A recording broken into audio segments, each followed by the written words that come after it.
From Lagos, Nigeria, this is News Central. I'm Felicity Ezewike. The top stories tonight.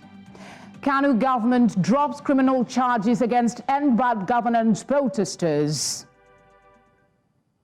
Inspector General of Police files cybercrime charges against human rights activist Omoyele Sowore.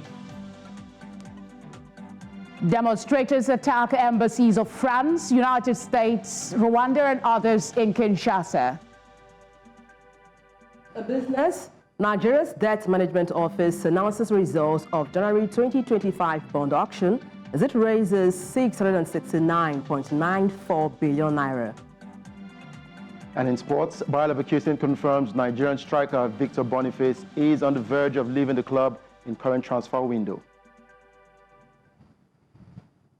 Details in a bit.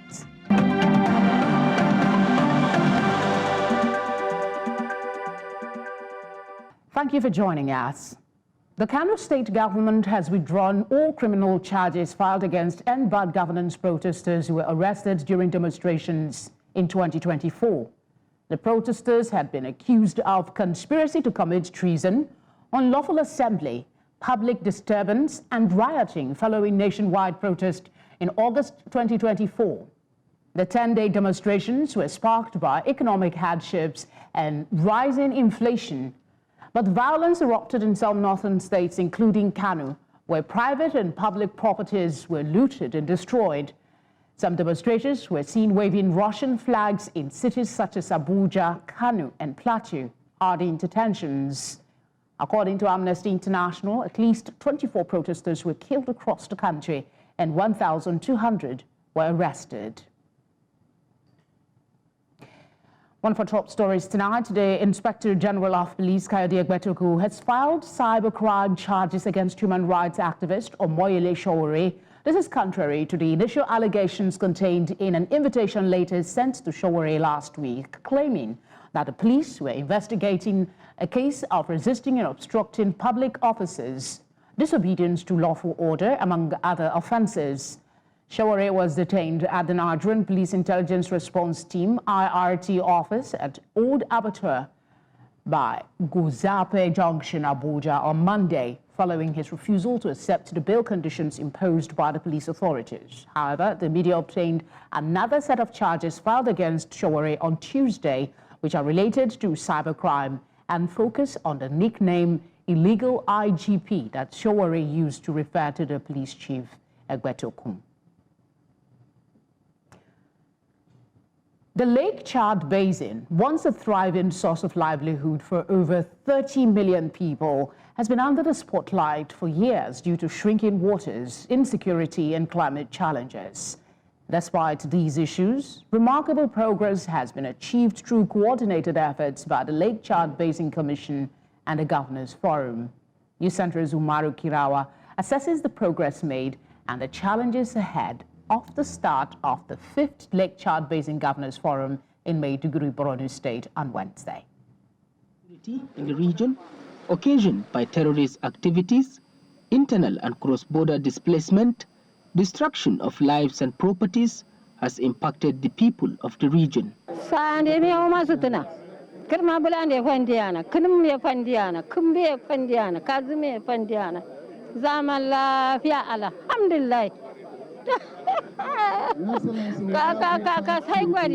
While some families have the opportunity to smile and pick up the pieces of their lives, others still struggle and rely on handouts. The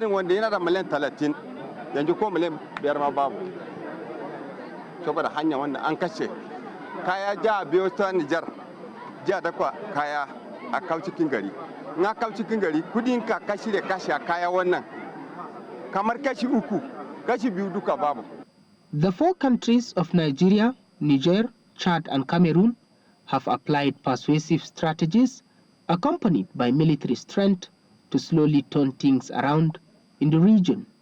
This has led to resettlement of some communities. We have facilitated the repatriation of over 30,000 refugees and internally displaced persons, helping them return to their communities and restoring their normal lives. during Operation Lake Sanity 2, which was conducted from the 23rd of April to the 23rd of July last year, we dismantled crucial terrorist logistic bases, neutralizing over 310 terrorists and crippling their operational capabilities.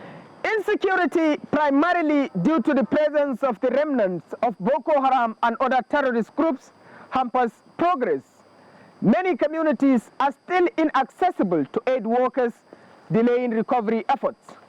The Lake Chad Basin Commission and the Governors Forum have been critical in peace-building efforts in the region. If there's one platform that has brought together the countries, Francophone and English-speaking countries in the Lake Chad region to a unifying table, is the Lake Chad Basin Governors Forum. And this has come to stay. From the first one to the fourth one, the improvement in number of attendance, in number of commitment, in number of projects, and the interest from our donors and our partners, civil society organizations, and the impact we see across the affected communities at the Lake Chad Basin states shows that this is a platform for peace, this is a platform for unity, and this is a platform that has come to stay to better the Lake Chad Basin region. This region has suffered a lot, but they were able to resist. People of the region were able to resist what was going on, and they have devised internal strategies to handle issues of peace building, even though there are international interventions with regards to peace building. But you can still talk about the local strategy that the people have come up with. Just a simple example of the civilian JTF that resisted the insurgency for a long time. The regional stabilization strategy have been important in uniting Chad, Nigeria, Cameroon and Niger, one of the fallout of the report of the 4th Annual Governors Forum of the Lake Chad Basin Commission. The major challenges these countries are facing is economic imbalance. There's economic imbalance between the countries. The financial status of Nigeria is different from the financial status of Chad. So in terms of funding, it makes it difficult for them to fund. Even if they concept a good idea that they want to prosecute, they will have to look at the financial implication and their status economically. So this is one of the challenges. And another thing is the challenge of language barrier. There is need for LCBC and the governors to come together to discuss how they are going to collect more data, integrate this data into their policies, their programs and their projects, and how to also leverage on this data to know additional problems or underground problems that we may not see at the surface. We hope there will be more improvement in terms of transborder threat, transborder roads, transborder integration, and as well as the regional stabilization strategy for the Lake Chad region. As efforts continue to return stability to the Lake Chad area, integration of regional data into policy framework and proper implementation is believed to be critical in the quest to address the emerging challenges in the region. In Maiduguri for News Central, Omoru Kirawa. Many thanks, Umaru. We're now joined by the Director for Stabilization, UN Transition Mission in Somalia, Chika Anyekwe. He joins us from Mogadishu for a conversation on the agenda for the oncoming meeting of the Lake Chad Basin Governors Forum. Thank you for giving us your time. Give us your quick assessment of the current state of regional cooperation on efforts that are being made to address challenges of climate change, insecurity, and poverty. Thank you, Felicity, and thanks for having me again. Can you hear me, please? Yes, I can. Go ahead, please. No, thanks for having me, and I think that question is apt. In terms of a quick overview of the state of play in the Lake Chad Basin, I think we have to look at it from different angles and different perspectives. From the security point of view, I think there's been a lot of improvement. If you look back to between 2018-19, when the strategy was launched to now, compared to the previous years, there's been a lot of effort in terms of security improvement. And that is primarily because of the improved coordination, military coordination between the 4 countries of the Lake Chad Basin. Secondly, there's also been a lot of political coordination at the Lake Chad Basin. As you rightly highlighted in your report, there are 4 countries that are affected, and these countries has different historical background, different administrative structures, and different languages. But I think what has played a key role is the role of the Lake Chad Basin Commission as a convening body that has brought these 4 countries together. So there is a lot of political cooperation and political coordination that has helped to improve the situation in the Lake Chad Basin in terms of ensuring the localization of the regional strategy at the ground level. So there's been a lot of improvement that has happened over the past 4 or 5 years. Now, when you look at also from the human rights angle, I think there's been a lot of improvement also from the human rights angle. Before 2018, the level of trust between communities in the Lake Chad Basin and the military was not very much on the high level. But between 2019 to date, I think we've seen a lot of improvement. You've seen the community feeling much more safe in the Lake Chad Basin compared to the past.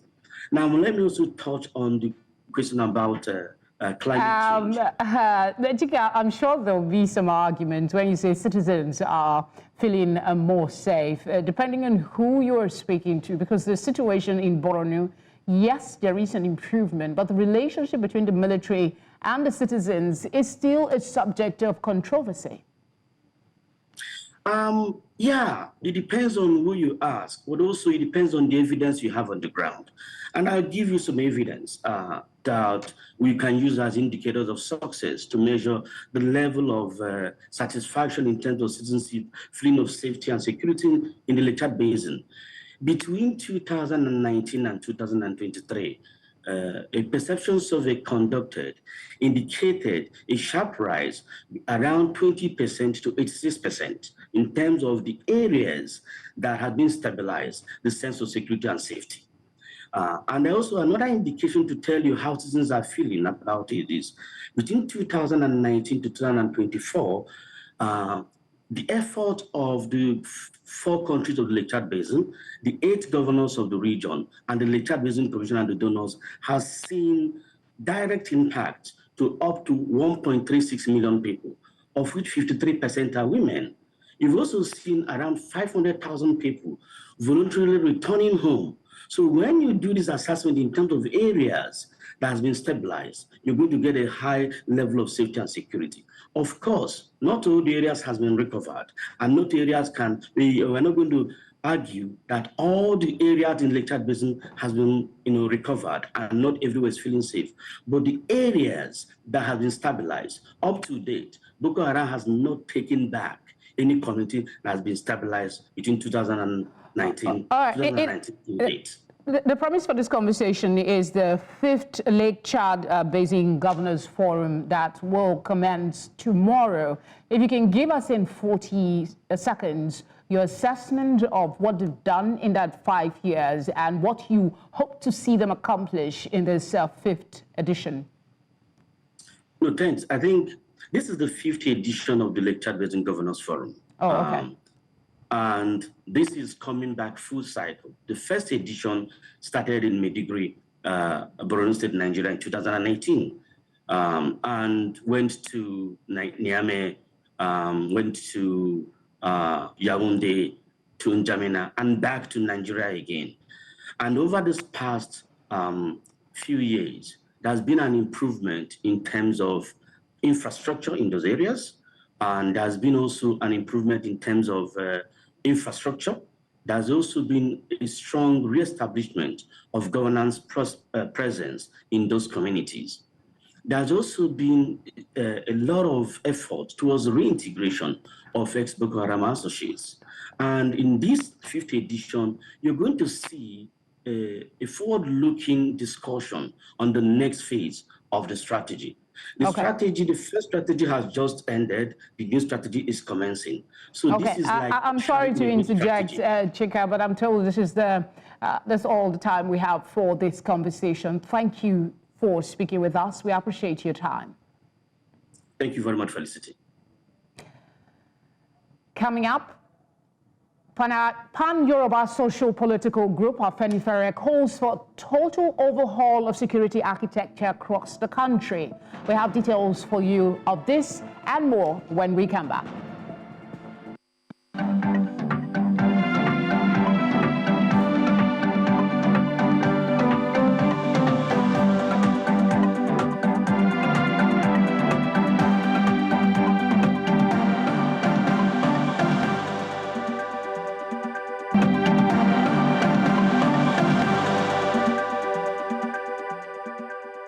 Thank you for staying with us. A quick reminder of our top stories. Kano government drops criminal charges against End Bad Governance protesters following petition to State Attorney General. Inspector General of Police files cybercrime charges against human rights activist Omoyele Sowore. Demonstrators attack embassies of France, United States and Rwanda, among others, in Kinshasa.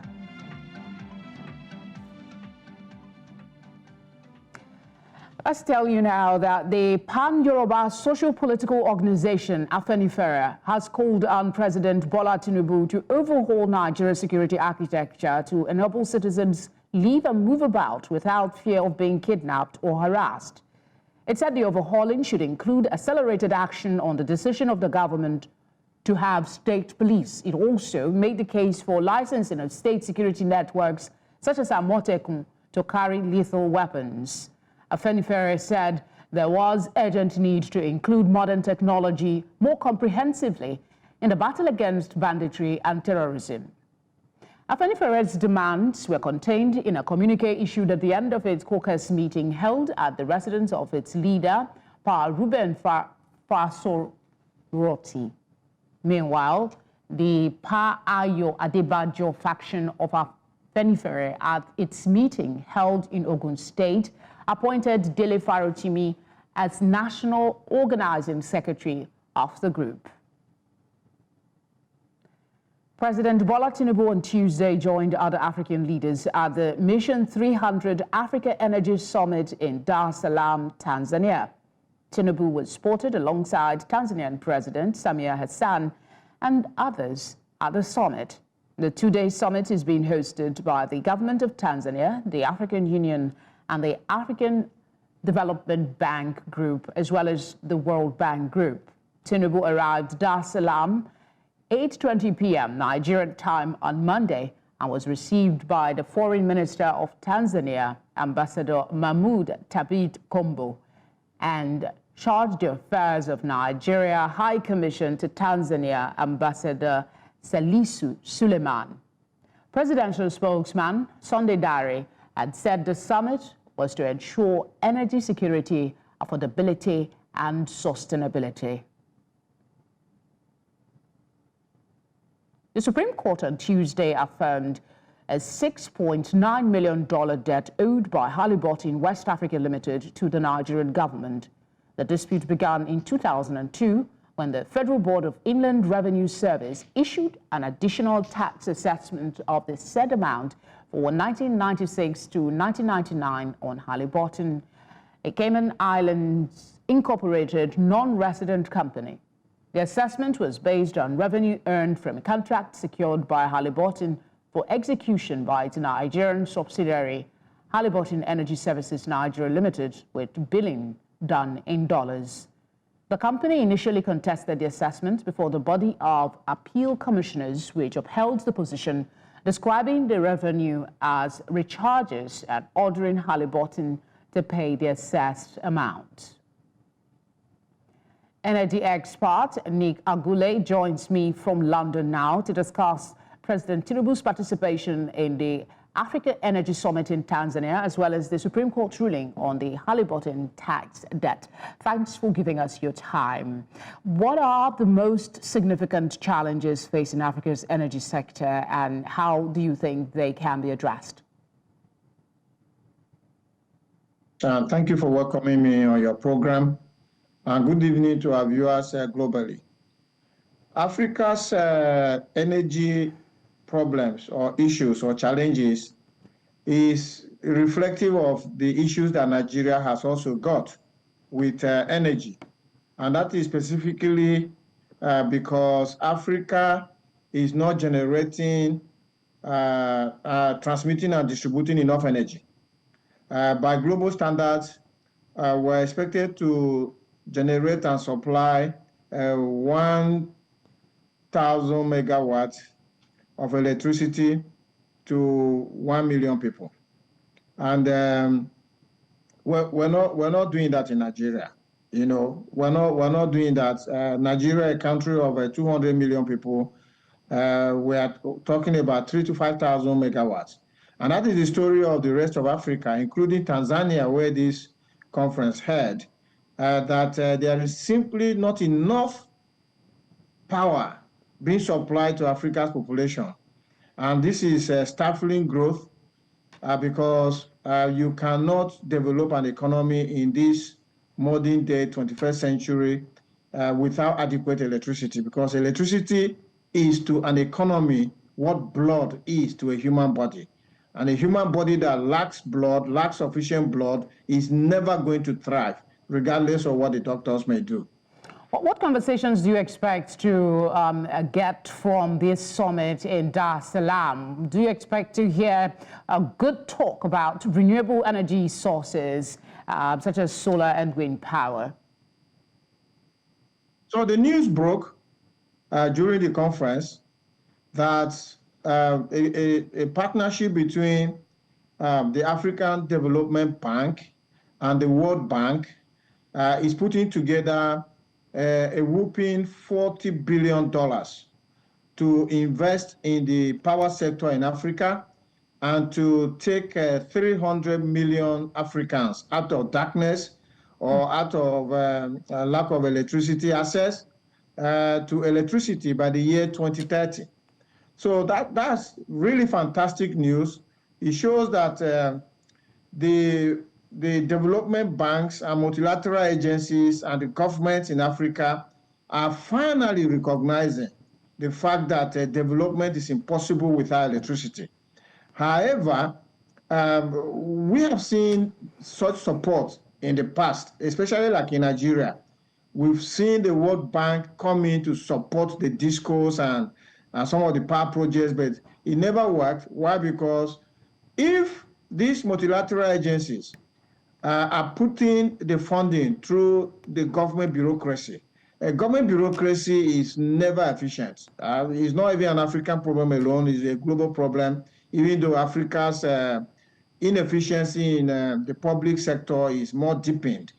But so I don't know the details of how the World Bank and the AFDP want to disburse these fundings, but my recommendation will be that they need to use the private sector as the vehicle to be able to commit these funds. If they do that, then we're expected to see changes in the power sector. But if they put these monies through government bureaucracy like that, I'm almost doubly sure that if they give part of that money to the Nigerian government, we're not going to see electricity, because we know how they will use it. They will use it to travel, hold conferences, and generally not commit to capex. I guess a judicious use of the funding is very, very imperative. Let's move a bit away and talk about the Supreme Court's ruling on the Halliburton case. How will the decision impact the oil and gas industry in Nigeria, particularly in terms of tax compliance and revenue reporting?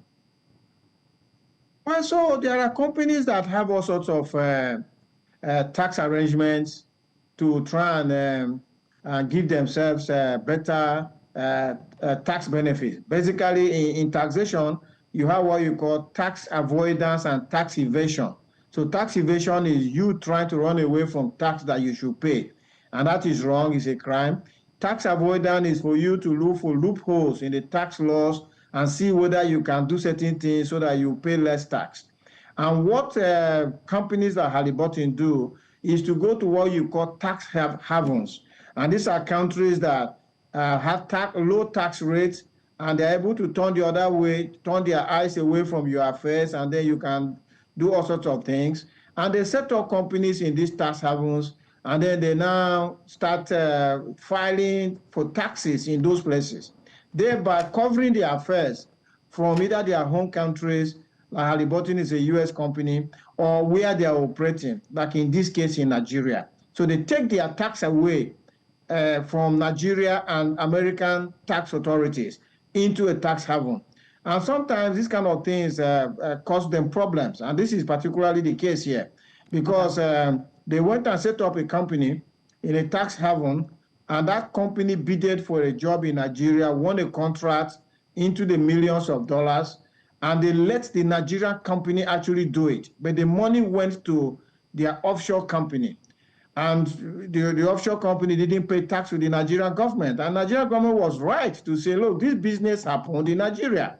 And the revenue wasn't in Nigeria, so we needed to tax it. And this whole thing has gone through all the courts to the Supreme Court. And finally, the Supreme Court has given the Nigerian authorities the judgment that, yes, tax is due in Nigeria. All right, Nick, we'll have to leave it there for now. Thank you for speaking with us. But I just wanted to point out one thing before we go, to say that... All right, quickly, 30 seconds. This case started in 2002. 23 years later is when we are getting a judgment. This is very, very poor.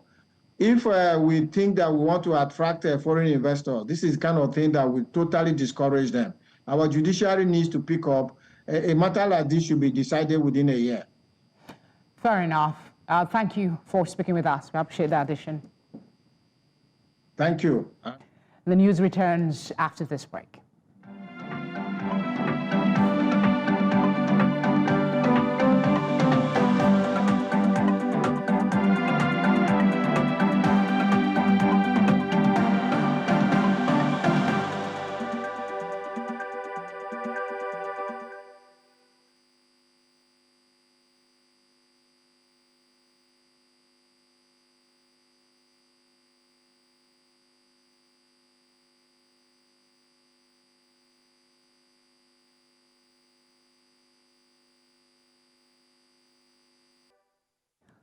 Governor Diri of Bayelsa State has emerged as chairman of the South-South Governors Forum. Diri, a 72-term governor, emerged at a meeting of the South-South Governors Forum held in Yenagoa, the Bayelsa State capital. Governor Diri, who read a communique issued after their meeting, expressed their readiness to work in the interest of their states and the South-South region, stating their commitment to fostering unity, strengthening collaboration, and pursuing sustainable development for the region. Meanwhile, the South-South Governors Forum has once again called for regional security outfit to curtail the security challenges confronting the region. We thank Mr. President for the ongoing work on the East-West Road. The forum emphasized the need to expedite action towards the completion of that road. This will facilitate movement within the region, noting that it is the major road that links all the South-South states.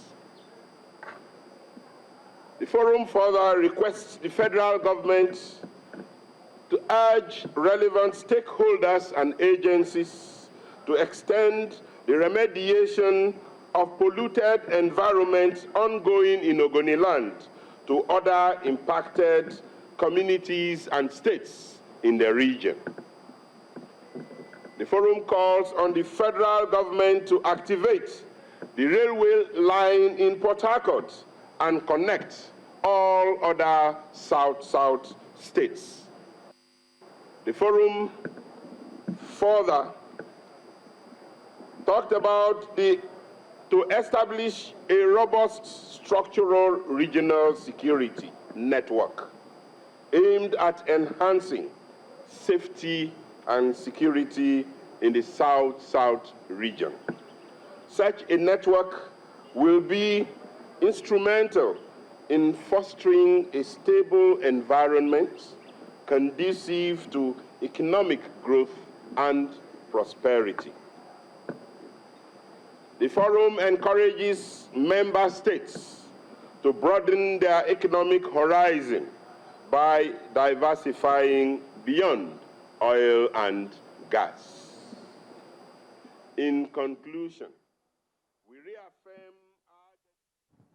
When fully established in Plateau State, offenders of child trafficking and gender-based violence law, as well as those who neglect or abandon parental responsibilities, will face between 3 to 5 years imprisonment. This comes as many cases of child trafficking is becoming more worrisome in the state. My colleague Chizoba reports that efforts are being made by key state actors to ensure that these vices are brought to their barest minimum. The spate of incidences where children and young adults are trafficked with or without their consent will be a thing of the past, as key state actors have now turned their radar on the criminal acts. The recent case of child trafficking, where 2 suspects were intercepted and arrested in Abuja en route Lagos with over 30 persons, confirms how deep the worrisome trend is in the state. The Plateau State Police Command is not unaware of this ugly trend. We have only recorded about just 4 of those cases, with 11 victims involved, and 10 suspects in this regard have been arrested. As I speak to you, I think about 1 of those cases or 2 of them are under investigation at the state CID, while the remaining 2 have been properly prosecuted in the court of law. So a lot is being done in that regard. The knowledge that the judiciary is alive to its responsibilities on this matter is also encouraging.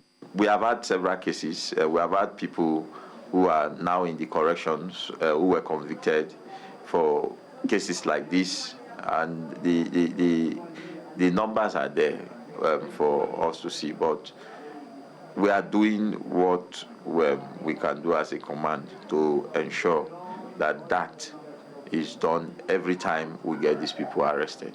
It is, however, equally important for awareness to be created to help sensitize unsuspecting and gullible people about this menace. We've been going around local government areas to create awareness. And let me tell you that this awareness that we're going out to create is paying off, because it was after such awareness in Basa local government area that parents came out to say that their children, over 400 of their children, were taken away in the past 3 or 4 years, and they do not know the whereabouts of these children. And a councillor is working with the Gender Commission and NAPTIP to see how these children can be retrieved and returned back home. The need for government to institute policies and actions to check this ugly trend is important. However, the citizens also need to be awake to its own role to ensure that this criminal act is brought to an end. In Jos, Plateau State, for News Central, I am Chizoba Aniori.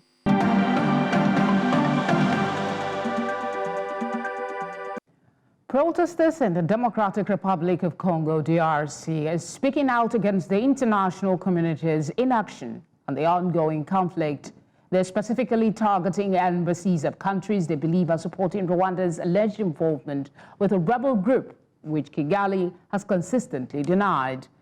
France Foreign Minister Jean-Noel Barrot condemned the attack on the French embassy, calling it unacceptable. The embassy briefly caught fire, but the blaze was quickly brought under control. Police used tear gas to disperse the protesters, who were burning tires and clashing with authorities. DRC's Communications Minister, Patrick Muyaya, has urged protesters to demonstrate peacefully and to avoid violence against diplomatic facilities. We have business news after the break. Stay with us.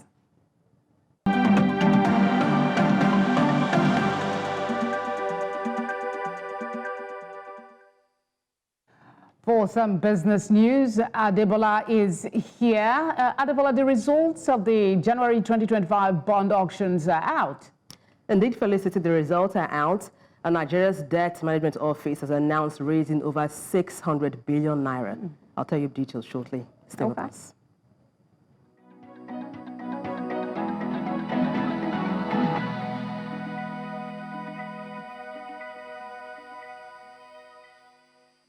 Business News in association with Money Master PSB, the easy way to master your money.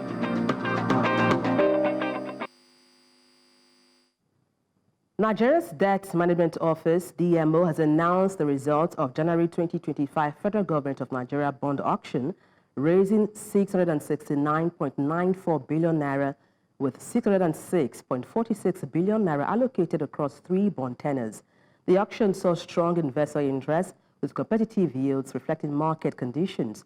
Notably, 368.31 billion naira was allotted to 22.60% FGN January 2025 bond, emphasizing the government focus on long-term financing for critical infrastructure and developmental projects. Libya's National Oil Corporation, NOC, reported that oil export activities resumed normally after discussions with protesters at the EES Cited and Raslanov port. The state-owned firm confirmed that operations have continued after talks. Protesters had initially blocked loadings, demanding the relocation of oil company headquarters to the oil crescent for fair development. Meanwhile, Brent crude prices stabilized at about $77.17 a barrel, influenced by the protest as Libya's crude production remains around 1.4 million barrels per day. Technology stocks rebounded on Tuesday, with Nvidia raising about 2.5% after experiencing the largest one-day market cap loss in history. Now, the S&P 500 increased by 0.5%, and the Nasdaq gained over 1%. The protests surrounding Nvidia were triggered by the emergence of a low-cost Chinese AI model, raising concerns about the dominance of U.S. tech firms. Meanwhile, the dollar strengthened as investors shifted away from safe haven currencies amid ongoing trade tensions. And that's a wrap on Business News tonight.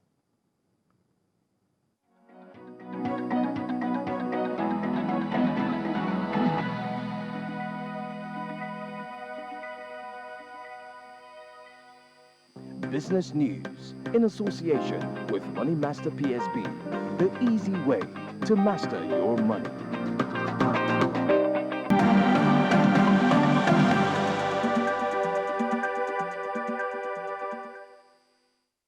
Udoka joins me now for some sports news. Udoka, where is Victor Boniface headed? Well, loads of talks about the Nigerian striker, but we're hearing that he's leaving Bayer Leverkusen and he just might be heading to Saudi Arabia. We'll be talking about that shortly.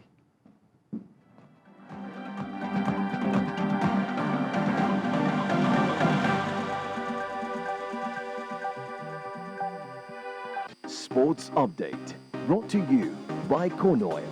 Corn Oil, we go the extra mile.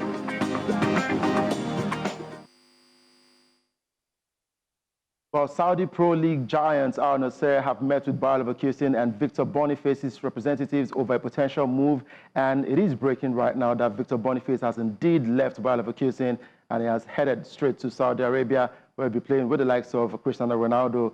And for Xabi Alonso, the manager of Bayer Leverkusen, he confirmed the news that Boniface will be leaving the club, and this has been confirmed right there on social media that Victor Boniface is now a player playing in Saudi Arabia, and we hear that he'll be earning loads of money right there in Saudi Arabia. So good one for Victor Boniface, who has scored 29 goals and laid on 11 assists in the Bundesliga in 49 matches for Bayer Leverkusen, but he has not played since picking up a hamstring injury on international duty in November. Now, Boniface also missed training ahead of Wednesday's Champions League clash with Sparta Praga. So now he is an Al Nassr player. Still talking about players moving, Super Eagles defender Bruno Onyemaechi has joined for the 7-time Greek champions Olympiacos FC from Boa Vista in Portugal. Onyemaechi made 77 appearances for Boa Vista, scored 5 goals and provided 3 assists in 3 years. According to reports, Onyemaechi penned a 4-year deal with the 2024 Europa Conference League champions and a transfer fee of €2.5 million. Olympiacos secured the defender's signature after a close bidding contest with Benfica and Fenerbahce. An inquest jury has ruled that the helicopter crash that killed the owner of Premier League club Leicester City was an accident. Vichai Srihatanaprava and 4 others died when the Thai billionaire's personal helicopter crashed and burst into flames shortly after taking off from the club's King Power Stadium following a match in October 2018. The inquest at Leicester City Hall in central England examined his death along with those of the others aboard the helicopter.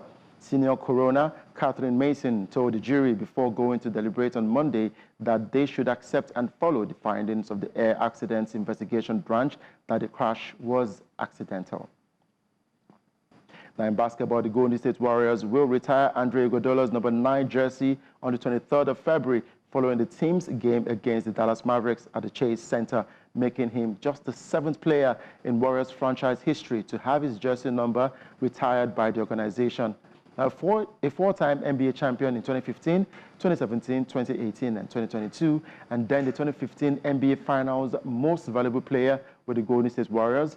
Iguodala appeared in 452 career regular season games, averaging 6.9 points, 3.8 rebounds, and 3.4 assists in 26.0 minutes per game over 8 seasons in 2 spells. In October of 2023, he retired from the NBA, and since then, he has been the executive director of the National Basketball League Players Association. And that's a wrap on Sport Update. I am Udoka Njoko.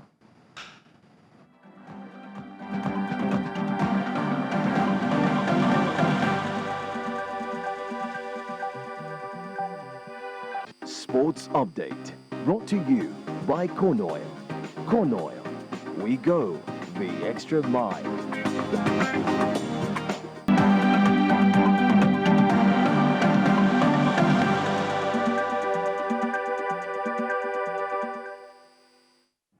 Time for entertainment news. Sam Dandy, the legal dispute between Mercy Chinwo and her manager seems to be hitting really hot. It's indeed blowing people's minds. In fact, it's trending everywhere, especially now that she's put out a video, an emotional video, if I have to say that. The first time a lot of people are seeing her in that way, too. True, and it's really sad. We'll bring you all the details after this quick break.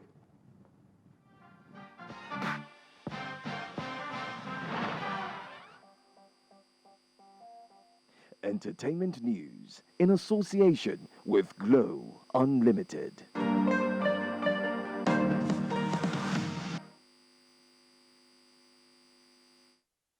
And now in entertainment, following heavy online dispute between gospel singer Mercy Chinwo and her former label boss Ezekiel Fengod of Easy Concept Limited over alleged, of course, from failed contract to withholding royalties and more. The singer has finally spoken out in an emotional video via her personal Instagram account. Now, the popular minister revealed court documents to back up her claims and the alleged bullying and harassment she experienced under her previous contract, saying she's overwhelmed with sadness every single day, claiming that she never broke her contract despite all the frustrations, but had to move from Lagos to Port Harcourt as a result. Mercy Chinwo further called out her ex-manager for allegedly sponsoring fake news about her son's paternity based on his hatred for Nathaniel Bassey and some other ministers. Now, we're expecting some more videos possibly coming out soon, considering that she tagged this video part 1. A lot of people have reacted to this one on social media, and hopefully we see how this one works out, especially so that justice can take its full course. But onto something exciting. It's 10 years since Rihanna's Anti album dropped on the 28th of January 2016, and its impact is still undeniable. Now, the album debuted at #1 in Billboard's Top 200. It went platinum in the US and produced iconic hits like Work, Needed Me, and Anti marked a shift in Rihanna's sound, blending R&B, pop, rock, and of course, we do love her and all her success. Even a decade later, fans are still clamoring for more music, although, of course, the pop icon has focused on motherhood and, of course, her billion-dollar ventures. Now, Anti remains one of her most successful projects with over 15 million units sold worldwide. Now, there's anticipation for more music, but we can never know with Rihanna. All we know is she's giving us lingeries and, you know, other things and more babies, apparently. But no more music. I guess we'll have to wait to find out. You never can tell, like you said. Maybe we'll be surprised. Hopefully this year. Well, that's much entertainment. I'm Sam Dandy.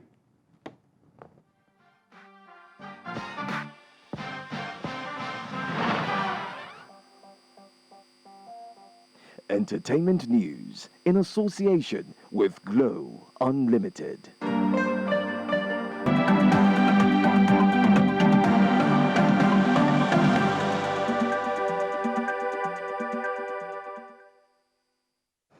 And that's the news tonight.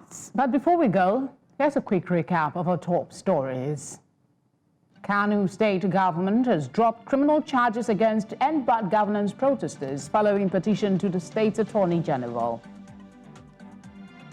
The Inspector General of Police, Kayode Egbetokun, has filed cybercrime charges against human rights activist Omoyele Sowore. We also brought you news that demonstrators have attacked embassies of France, United States, Rwanda and others in Kinshasa. Remember, you can catch up on all the latest news by watching News Central live on DSTV channel 422, Star Times channel 274, Avo TV and on YouTube. Many thanks as always for your time. Good night.